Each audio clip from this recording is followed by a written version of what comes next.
देखिए इसका स्विच बिल्कुल ही ख़राब हो चुका है, इसको निकालना पड़ेगा। हम इसको निकाल लेंगे।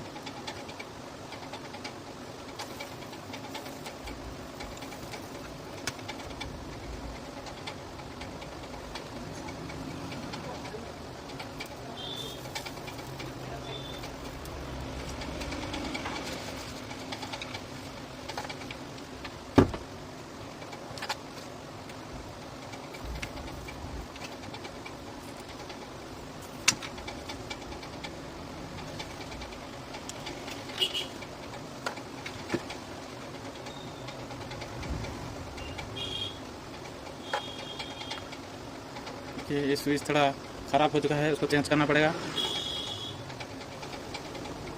ये स्विच बिल्कुल ही ख़राब हो चुका है।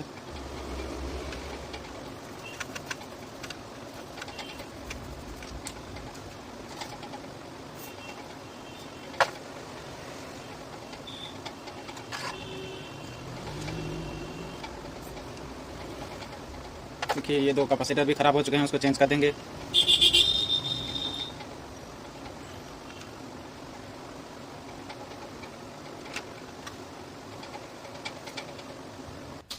देखिए ये वाला जो स्विच ख़राब हो चुका है, ये स्विच नहीं मिल रहा है। हम इसके जगह पर ये वाला स्विच लगाएंगे जो टॉर्च वगैरह में लगते हैं। ये स्विच हम इसमें लगाएंगे।